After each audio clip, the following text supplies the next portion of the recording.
दोस्तों इस वक्त भारत के बने हुए missile system, defence systems Israel use कर रहा है। मैं जो आपको बताना चाह रहा हूं, ये 18,000 फौजी इंडिया के 5 अप्रैल को पहुंचे हैं इसराइल में।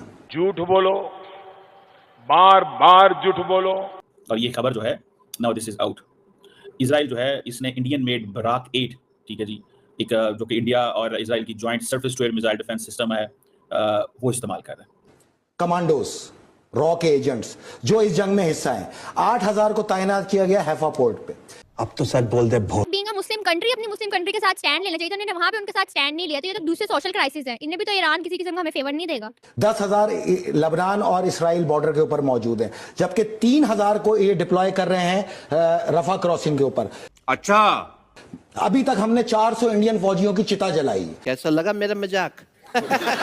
मैं वादा करता हूं नरेंद्र मोदी, 18,000 में से अगर एक भी वापस आ गया ना जिंदा, तो आना और मेरा गिरेबान पकड़ लेना। तुम्हारा बिल्कुल खर्चा नहीं होने देंगे, मिसाइल मार मार के इनकी चिता जलाएंगे। फैसल रजा आबिदी का नाम सुना है? अरे बहुत बड़ा पीस है यार, वो बहुत बड़ी चीज है। मतलब जैसे ये चर्सी चाचा का यंगर वर्जन है। जब चर्सी यंग हुआ करता था, चर्सी की फोटो दिखाइए और साथ में ये अबीदी फैसल रजा जो भी है इसका नाम, इसको दिखाइए। स्क्रीन को 2 में डिवाइड करिए, ऊपर लिखिए चर्सी के ऊपर लिखिए चर्सी चाचा और फैसल रजा अबीदी, ठीक है, चर्सी चाचा जूनियर उसके आगे लिखिए। आज से 50 साल पहले चर्सी ऐसी था। दोस्तों, पाकिस्तान की मीडिया में ये खबरें चल रही है कि इजराइल को भारत हथियार सप्लाई कर रहा है। दोस्तों, पाकिस्तान के एक बहुत बड़े पत्रकार है जो कि यूएस में रहते हैं, उनका नाम है डॉक्टर कमर चीमा। उन्होंने भी अपने वीडियो में ये चिंता जाहिर की है। उन्होंने आगाह किया है, प्रूफ तो कोई नहीं दिया है, लेकिन ये कह दिया है कि इजराइल भारतीय हथियार का इस्तेमाल कर रहा है। तो दोस्तों आइए एक छोटा सा वीडियो देखते हैं। दोस्तों इस वक्त भारत के बने हुए missile system, defence systems Israel use कर रहा है। और ये खबर जो है now this is out. Israel जो है इसने इंडियन मेड बराक 8, ठीक है जी, एक जो कि इंडिया और इजराइल की joint surface to air missile defence system है, वो इस्तेमाल कर रहा है। और सुनने में आया कि ये मिसाइल जो है इंडिया ने ये डिफेंस सिस्टम इंडिया ने ऑपरेशन सिंदूर में भी इस्तेमाल किया था। अब इंडिया, इजराइल की जो नेवी है वो भी इसको इस्तेमाल कर रही है, ये बराक 8 मिसाइल को। और इससे जो इरानियन लॉन्च्ड ड्रोन्स हैं मेडिटेरेनियन के ऊपर, उनको रोका जा रहा है।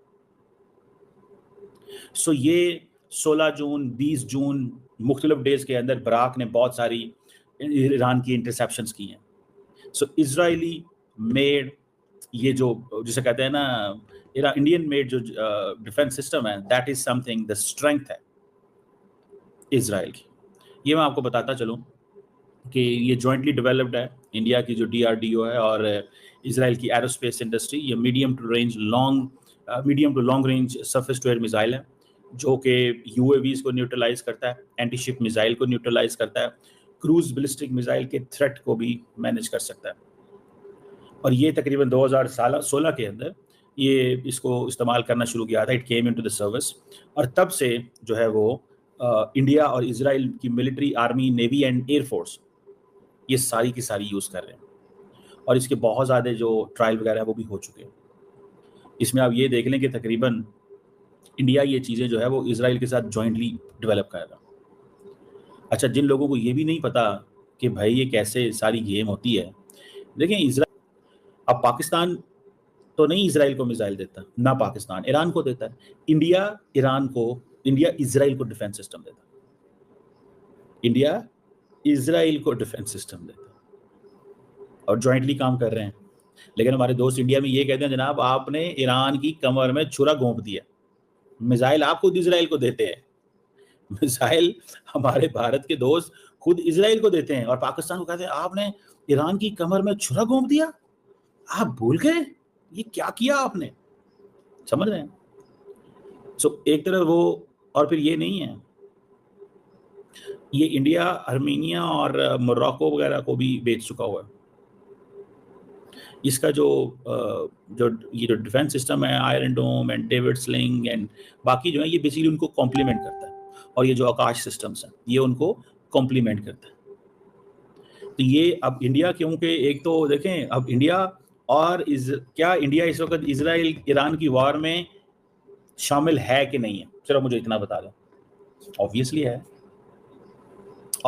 है कि इंडिया को ये है कि मैंने तो अपना असला बेचना है, मुझे इससे क्या गर्ज, किधर जा रहा है, क्या जा रहा है, ठीक है जी, मैंने तो अपना असला बेचना है, मुझे किसी से क्या गर्ज वो किधर जाए, किधर कौन खरीदे। अब आज ईरानी जब ये देखते हैं कि इंडियन जो डिफेंस सिस्टम्स हैं वो ईरान के ड्रोन्स को रोकते हैं, ईरान के ड्रोन्स को रोकते हैं, और ये कोई मजाक, वो जिसे कहते हैं ना, मामूली चीज नहीं है, इट्स नॉट समथिंग ऑर्डिनरी।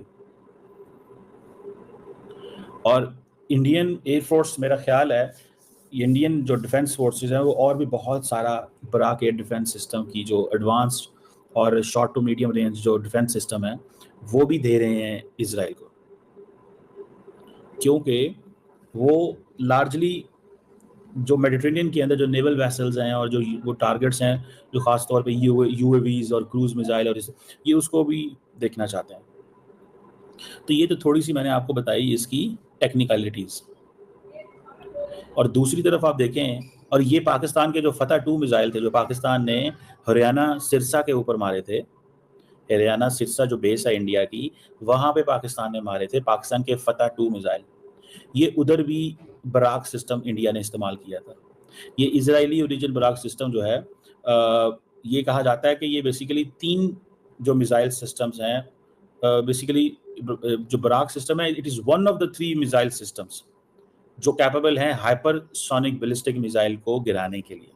और ईरान ऑलरेडी हाइपरसोनिक मिसाइल मार रहा है, और इजराइल का ये जो जिसे कहते हैं ना डिफेंस सिस्टम है, जैसे मैंने बताया ये आयरन डोम, एरो मिसाइल्स और इस तरह ये और बराक और इन चीज़ों के ऊपर डेविड स्लिंग वगैरह ये इनके ऊपर बेस करता है। तो अब ये देखें कि ये इजराइल की कंप्लीट सपोर्ट भारत कर रहा है हर लिहाज से, नॉट जस्ट जिसे वो कहते हैं ना politically, diplomatically India refrain from condemning Israel जो उन्होंने ईरान पे हमला किया।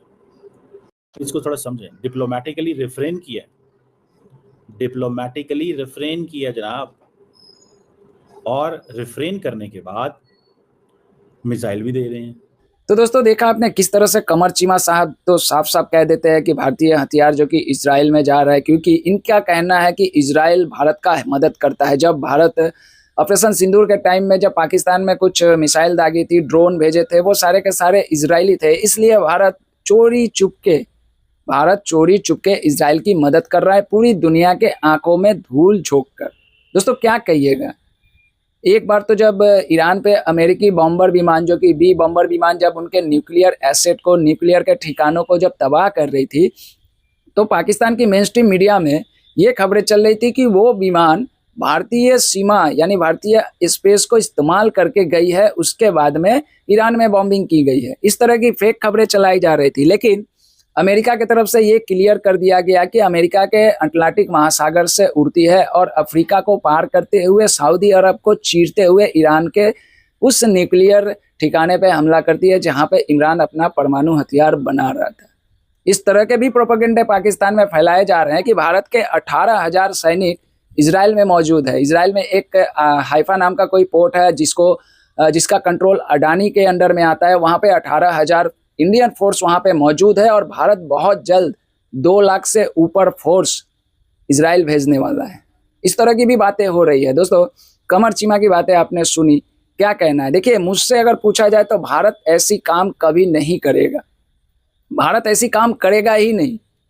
और मेरी गारंटी है कि भारत की जो पॉलिटिशियन है, क्योंकि भाई देखिए हमारी जो सोच है, हम जैसी सरकार चुनते हैं तो वो सरकार भी उसी तरह का काम करती है। आज अगर भारत ईरान के विपक्ष में जाकर अगर इजराइल को सपोर्ट करती है तो फिर ईरान हमारे लिए एक अलग टेंशन खड़ा हो जाएगा। हम पाकिस्तान नहीं है जो हर किसी को धोखा देंगे। देखिए, हमारा जो 2 दोस्त होता है, जैसे मैं हूं और मेरे 2 दोस्त है, अगर वो दोस्त अगर आपस में लड़ाई कर रहे हैं तो मेरा पहला काम होगा कि दोनों दोस्त को समझाना। भारत ने सेम काम वही किया है, उसने इस युद्ध को एकदम अनौपचारिक करार दिया है और बहुत जल्द शांति की अपील की है। ईरान एक मुसलमान देश है, लेकिन मैं आप लोगों को बता देना चाहता हूं कि 1994 में जब पाकिस्तान यूएन में कश्मीर के ऊपर में एक रेवोल्यूशन लाता है, वहां पर कोई वोटिंग को लेकर कोई अपना पेश करता है वहां पे, तो इसमें जितने भी मुस्लिम उम्मा के देश हैं सभी ने उसमें हामी भरी वोट किया, लेकिन एकमात्र ऐसा देश था